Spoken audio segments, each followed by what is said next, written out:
Grande Verdade, economia. A gente comemorou aqui quando lançaram o Pix. Fomos um dos primeiros veículos a falar do Pix aqui no ar pro ouvinte, que agora temos um sistema que dá para fazer transação por aplicativo, você não paga taxa. Elogiei um monte, né? Falamos aqui felizes. Foi. E aí o Paulo Guedes está falando o quê? Que vai cobrar, que tá pensando em botar uma taxinha aí no Pix. Na verdade, Adrian, eu queria fazer aqui uma retrospectiva de tudo que está acontecendo e mostra mais uma vez que a gente está sem eixo na economia e sem um plano, né? Toda hora a gente fica tentando, o ministro Paulo Guedes fica tentando tirar de algum lugar mais receitas para poder justificar aí o aumento de teto, o aumento de gastos e não infringir aí a política fiscal. Então, essa é mais uma alternativa que ele está procurando fazer é a volta da CPMF, que vai sobrecarregar também o sistema que é o PIX. Né? Então, é mais uma alternativa que ele está procurando. Só que o que ocorre é que a gente realmente pode ver que não tem nenhuma política coesa agora que, de fato, vá tranquilizar o mercado em relação a isso e frente a todos esses gastos que o governo está fazendo. O que a gente vê é que a lei orçamentária para 2021 não foi votada ainda, não foi aprovada, o que é muito, muito prejudicial para todos os aspectos da economia, porque temos aí uma dívida em torno já de 95% do PIB. Então, gente, realmente o ministro Paulo Guedes, ele está querendo o tempo inteiro apagar incêndio com gasolina, está perdendo apoio de várias massas críticas. Ontem teve um atrito, na verdade um atrito não, falou algo que não deveria, um tom que não deveria com o presidente do Banco Central, José Roberto Campos Neto, e enfim, isso tudo acabou dando mais uma rusga que não precisava no mercado. O ministro Paulo Guedes parece que está perdido em várias falas, não tem mais tanto apoio como ele deveria ter, então isso tudo preocupa bastante o mercado. O momento é de cautela. A bolsa subiu agora porque também a gente tinha perdido bastante fôlego nos últimos meses. Acontece que as bolsas no mundo inteiro estão subindo, no Brasil está subindo bem menos que a média geral. Por quê? Por conta dessa nossa bagunça, nossa casa está muito bagunçada. Se a gente for observar também aqui a nossa relação com a China, ela precisa ser muito estável agora. A China é o nosso maior parceiro comercial, a gente exporta de tudo que a gente produz, 34% para a China, só de produtos agrícolas são 78%. E tem uma expansão aí monetária gigantesca, o governo está imprimindo toda terça e quinta, tem leilão de títulos públicos. E cada vez mais a nossa curva de juros futuros está mais inclinada, é a mais inclinada do mundo. O que significa isso? O mercado está estimando que o juro vai subir de fato, porque o governo vai imprimir mais dinheiro se não fizer uma lei orçamentária, se não fizer de fato a tarefa de casa, uma reforma tributária, uma reforma administrativa, para que a gente não fira o teto de gastos. Há uma preocupação, gente, enorme com a inflação também. Então, hoje a inflação está aí, vamos dizer assim, na meta do Banco Central, mas já há uma preocupação muito grande com a inflação a partir do ano que vem, sobretudo no setor de serviços também. A gente tem que ver que as pessoas estão voltando agora, os restaurantes, bares, enfim, o setor de serviços está voltando, está precificando também a relação dos preços em relação aos serviços. Então, são os insumos, são os serviços, tem uma preocupação em relação a isso, não é nenhuma preocupação alarmista, mas se a gente não fizer a tarefa de casa, se de fato o ministro Paulo Guedes não conversar com o presidente Jair Bolsonaro, não tiverem uma agenda que de fato vá para o Congresso, agora temos eleição também, vamos ter novo presidente da Câmara, vamos ter novo presidente do Senado. Então, gente, é muita coisa para ser feita, muita tarefa para desenvolver, muito diálogo que precisamos ter. Essa rusga de ontem preocupou porque não precisava, agora tudo que a gente precisa é de um diálogo e de uma política convergente de todos os lados, né? Política econômica, a política em si. Então, temos uma eleição aí agora que provavelmente muita coisa vai ficar parada até o segundo turno das eleições. Temos grandes municípios em reeleição. Então, o segundo turno também deu uma parada em todas as agendas políticas e econômicas. E é isso que a gente está vendo, né, gente? Minhas fontes lá em Brasília me falaram que Paulo Guedes não passa do mês de fevereiro. O assunto lá em Brasília é quem é que vai assumir o lugar. Nomes. Já estão fazendo listas. Isso é o papo que está rolando em Brasília hoje. O problema ou a solução, não sei, Aldrin, e o que acalma o mercado, às vezes apavora o mercado também na mesma medida, e isso preocupa bastante, é porque essa política econômica, essas pessoas que estão nesses cargos econômicos são todos do mesmo grupo político, né? Eu imagino a pressão que deve estar na cabeça agora do ministro Paulo Guedes em relação a tudo isso, porque não deve estar sendo fácil, né? A posição dele realmente está muito difícil, é a pessoa mais pressionada hoje do governo, e as coisas não andam. A gente vê que ele joga confete o tempo inteiro, a gente vê na imprensa, mas de fato a festa não acontece. Francine, o governo Bolsonaro se vendeu para o mercado, e o mercado acreditou realmente que o Paulo Guedes efetuaria grandes transformações. Nada mais foi do que um vendedor de sonhos, né? Então o mercado errou na escolha do Paulo Guedes. É nítido, é isso que você está falando. O mercado errou. O mercado escolheu mal. Não só o mercado. Inseriu quem fosse gerir a economia. Não, eu discordo desse posicionamento, porque, na verdade, tivemos uma crise econômica gigantesca, né? Tivemos que fazer concessões aí austeras muito fortes, sobretudo na parte de impressão de dinheiro, de expansão de política monetária, porque a gente precisou de um auxílio emergencial muito potente, e vamos dizer que o Brasil foi um dos países que mais socorreu a população nesse sentido. A população ficou bem assistida, até muitas pessoas foram mais assistidas do que deveriam, porque a gente não tinha um diagnóstico de fato de quem ia precisar desse dinheiro. A gente viu aqui, a gente até comentou em alguns programas que essa nossa política de entender como funciona de fato a renda e a população brasileira muitas vezes impedem de fazer um programa econômico com tanta eficiência como Renda Brasil. Ele errou. Você acabou de dizer, ele errou, continua errando. Tem um monte de dinheiro disponível no mundo, isso é sabido, os analistas conhecem também, até para investimento em infraestrutura, que nos falta muito, e errou. Uma aposta errada, como disse alguém aqui, o posto Ipiranga, errou o posto Ipiranga, então é uma aposta errada. Não adianta, eu acho assim, eu me incomodo com muitas explicações para tentar justificar o erro, justificar e fazer contorcionismo, se está mal, se está ruim. Acho que tem que trocar mesmo. Então vamos na aposta, deu errado. Acabou, deu errado. Naquele 2018, não só o mercado apostou, né, no discurso liberal, na promessa neoliberal, né, do Paulo Guedes, do Bolsonaro, mas isso não aconteceu. O fato é que 2019 foi o PIBinho de 1%, né? Eu vejo que a gente deve separar as coisas. Temos o ministro Paulo Guedes com uma agenda liberal, trazendo o seu conhecimento para tentar implementar políticas econômicas que, de fato, possam ser pró-mercado, sim, mas o que ele enfrenta também é que ninguém se conversa, né? Qualquer pessoa que entre no lugar dele ali, vai ser difícil você conseguir fazer, de fato, uma política econômica se você não arrumar a casa, se você não mudar o discurso de cima, né? Então, você tem que mudar de cima para baixo para poder conseguir estabelecer as suas bases e para conseguir fazer as mudanças que precisam ser feitas. É uma pessoa que é respeitada no mercado, mas que está perdendo apoio a olhos vistos por conta dessa falta de habilidade e desse pavio curto também juntamente com o presidente. Então, isso o mercado não está vendo com bons olhos. As ideias são pró-mercado, as ideias são bem aceitas, mas de fato elas não saem do papel. E quando não saem do papel, provocam isso mesmo.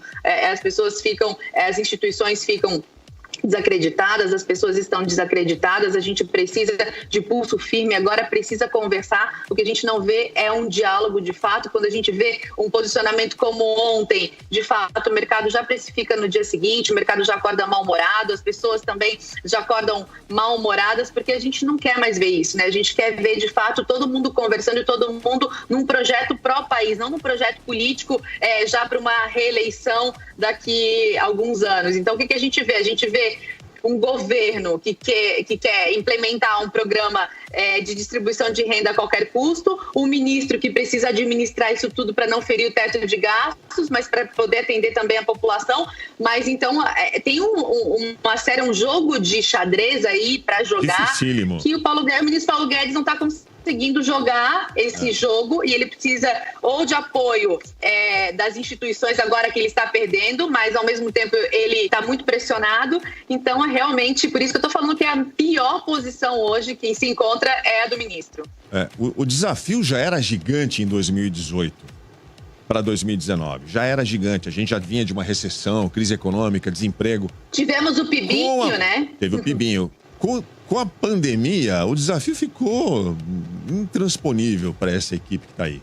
Eu não consigo imaginar o Paulo Guedes conseguindo dar conta da bucha imensa que a gente tem pela frente.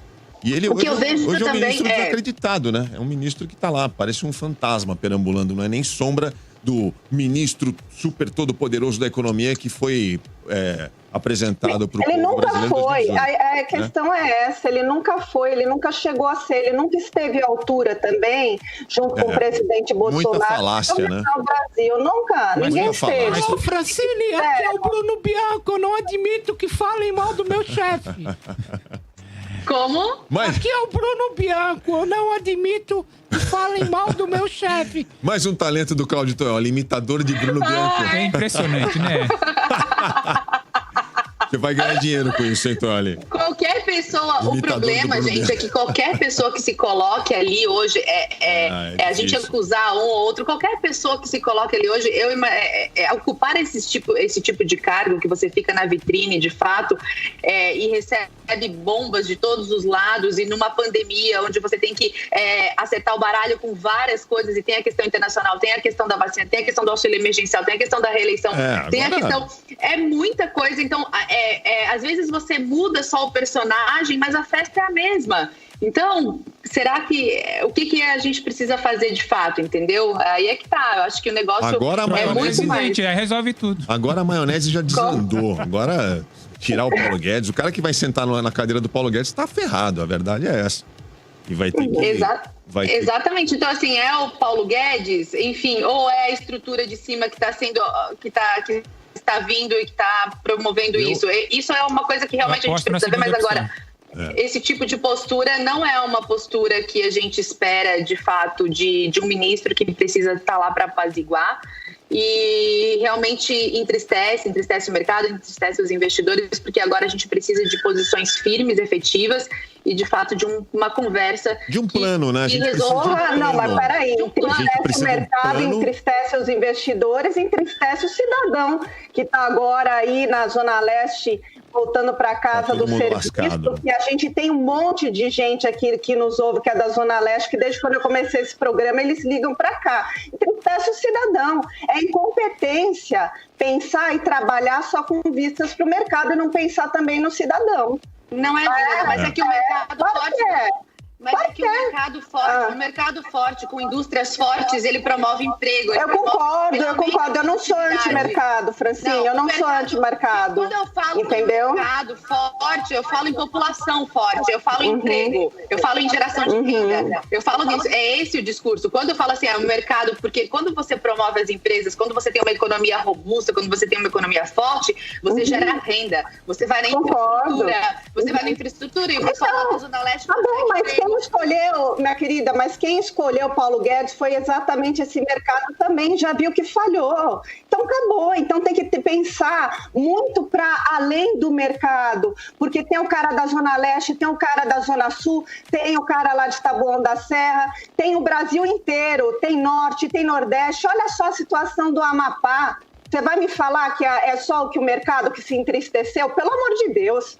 Não é. Gente, eu acho que esse discurso, pelo amor de Deus, não, sinceramente. O termômetro do mercado é um termômetro importante. Mas eu entendo que você está querendo dizer... Ele é importante, mas ele não é só, não é só isso. Claro. Não é só isso, com certeza não. Não, mas a Francine está dizendo, não é só isso. Não. Eu entendo o que você está colocando, Juliana.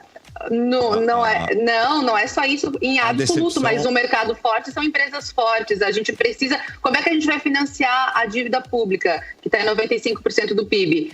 A gente precisa gerar produtividade, a gente precisa gerar renda das pessoas, a gente precisa se retroalimentar para pagar essa dívida. Então é isso é sobre isso que a gente está falando. Nesse momento, o Tonholi já até colocou isso no site dele, nem o mercado mais está ouvindo o Paulo Guedes, né? Não. Eu vou indicar a Francine para completamente. O ministro hoje virou uma sombra ali, é um fantasma. Está desacreditado, mas agora, existe um respeito de algumas frentes, é isso que tem, mas já perdeu apoio, as pessoas estão críticas, muito críticas. E, enfim, mas o que a gente precisa fazer agora? A gente precisa ver, vamos mudar? Muda o ministro, bota outro ministro, e daí o que vai acontecer com toda essa estrutura? Uma lição que eu acho que fica dessa história toda, que acho que tem a ver com o que a Juliana pensa, é que essas pessoas vindas do mercado, né? Paulo Guedes, um banqueiro, a gente teve aquele Salim Matar lá, que é empresário. Essa galera foi para lá prometendo uma revolução, né? Porque são especialistas em empreendedorismo e entenderiam do assunto. E chegaram lá, o Salim Matar saiu com um fiasco, não apresentou nada, não realizou nada. Saiu reclamando, metendo pau no governo, acusando forças ali ocultas que atrapalharam. Então, assim, uma lição que eu acho que fica é: o cara que quer ir para a política, ele tem que entender de gestão pública. Não adianta a gente ficar apostando em cara porque ele é banqueiro de sucesso, porque ele é milionário e fez dinheiro em tal lugar. Esse cara chega lá na política, é outro papo, é outro mundo. Né? É engolido, tem um sistema lá que funciona de outro jeito. Fala aí, senhores, desculpa. Não, só queria lembrar que a Francine deu mais de uma vez o número que o produto interno bruto está consumido em 95% pela dívida pública. Pelo que me consta, na campanha, o Paulo Guedes falava que ele iria contornar o rombo da dívida pública com as privatizações, não era, Francine? Exatamente. Até agora não saiu nada do papel. Não aconteceu. Aí... Ele é um vendedor de sonhos, ele não mas eu falei desde o início, ele tá vendendo, ele tá jogando confete para uma festa que já acabou. Então, é por isso que o mercado está desse jeito, o mercado que eu digo... Aqui, entenda, Juliana, o mercado que eu falo é o mercado que, de fato, financia tudo. É o mercado que, de fato, hoje precisa acreditar, precisa ser crível para que venha investidor externo também. Para que a gente precisa de recursos externos também para poder fazer as nossas políticas aqui. Para quê? Para que o dólar também baixe, para que a gente possa exportar também, para que nosso agricultor também possa conseguir vender, para que a gente possa ter uma economia realmente mais estável. Não é num sentido de que eu estou verificando, eu estou de acordo só com que os investidores, os grandes investidores, nada disso. Claro. A postura é essa. O ministro Paulo Guedes, sim, falou em relação à agenda de privatizações dele, era o principal, era o mote dele, né? Era o principal discurso e até agora simplesmente não saiu. Por isso que ele está desacreditado no mercado, por isso essas rusgas. Mas o meu posicionamento aqui em relação a isso, ele sai, ok, pode ser que não aguente até fevereiro, vem outro, mas nessa mesma festa vai ter que resolver o problema. Sim, eu entendi.